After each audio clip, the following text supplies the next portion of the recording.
ನಮಸ್ತೆ ತುಮಕೂರು. ಏನಿದು ವಿಡಿಯೋ ಮಾಡೋ ಉದ್ದೇಶ ಅಂದರೆ ಒಂದು ಮಾವಿನಕಾಯಿನ ಯಾವ ಥರ ಪ್ಯಾಕ್ ಮಾಡ್ತಾರೆ ಅನ್ನೋದು ಒಂದು ವಿಡಿಯೋ ಮಾಡಿದ್ದೀನಿ ನೋಡಿ. ಈ ಥರ ಪ್ಯಾಕಿಂಗ್ ಮಾಡಿ ಹೊರಗಡೆ ಕಳಿಸ್ತಾರೆ. ಇದೇ ಥರ ನನ್ನ ವೀಡಿಯೋನ ಸಬ್ಸ್ಕ್ರೈಬ್ ಮಾಡ್ಕೊಳ್ಳಿ. ನೋಡಿ, ಇಷ್ಟ ಆಗಿದರೆ ಶೇರ್ ಮಾಡಿ ಫ್ರೆಂಡ್ ಸರ್ಕಲ್ಗೆ. ನೋಡಿ ಫ್ರೆಂಡ್ಸ್, ಈ ಥರ ಎಲ್ಲ ಪೇಪರ್ ಹಾಕಿ ಕ್ರೇಟ್ಗಳಲ್ಲಿ ನೋಡಿ ಈ ಥರ ಪ್ಯಾಕಿಂಗ್ ಮಾಡ್ತಾ ಇರ್ತಾರೆ. ಮತ್ತು ಇದಕ್ಕೆ ಆರ್ಗ್ಯಾನಿಕ್, ಕೆಮಿಕಲ್ಸ್ ಇರಲ್ಲ. ಆರ್ಗ್ಯಾನಿಕ್ಕಿಂದ ಹಣ್ಣಾಗಿರೋಂಥ ಮಾವಿನ ಹಣ್ಣಿದು ಕೆಮಿಕಲ್ ಏನೂ ಇರಲ್ಲ. ಬೇರೆ ಕಡೆ ಕೆಮಿಕಲ್ ಹಾಕಿ ಪೌಡ್ರ್ ಹಾಕಿ ಮತ್ತು ಇದು ಸ್ಪ್ರೇ ಹೊಡೆದು ಹಣ್ಣು ಮಾಡ್ತಾರೆ. ಇದು ಆರ್ಗ್ಯಾನಿಕ್ ಆಗಿರೋದ್ರಿಂದ ಒಂದು ಸಣ್ಣದೊಂದು ವಿಡಿಯೋ ಮಾಡಿದ್ದೀನಿ. ಕೊನೆವರೆಗೂ ಸ್ಕಿಪ್ ಮಾಡಿದೆ ನೋಡಿ. ವಿಡಿಯೋ ಇಷ್ಟ ಆದರೆ ಲೈಕ್ ಮಾಡಿ, ಶೇರ್ ಮಾಡಿ, ನನ್ನ ಚಾನಲ್ನ ಸಬ್ಸ್ಕ್ರೈಬ್ ಮಾಡ್ಕೊಳ್ಳಿ. ನೋಡಿ ಫ್ರೆಂಡ್ಸ್, ಏನೂ ಹಾಕಿಲ್ಲ ಇದಕ್ಕೆ, ಆರ್ಗ್ಯಾನಿಕ್ ಆಗಿ ಹಣ್ಣಾಗಿರೋದು.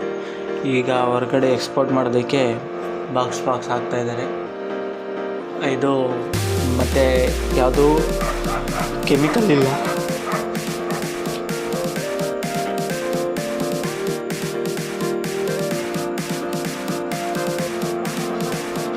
ಕಡೆ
ಇದೆಲ್ಲ ನಾವೇ ಸ್ವತಃ ಮನೆ ಹತ್ರ ಬೆಳೆದಿರ್ತಕ್ಕಂಥ ಗೆಣಸು ಮತ್ತು ನಿಂಬೆಹಣ್ಣು ಮತ್ತು ಹೂವಿನ ಗಿಡಗಳು.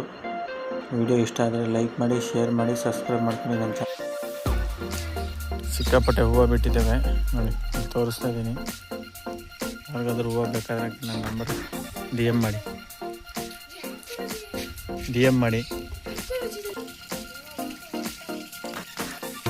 ಬಲಾತಂತಪ್ಪ. ಇಲ್ಲ, ರೋಸ್ ವಾಟರು ಸಿಕ್ಕಾಪಟ್ಟೆ ರೋಸ್ ಬಿಟ್ಟಿದೆ ಹೂವು ನೋಡಿ.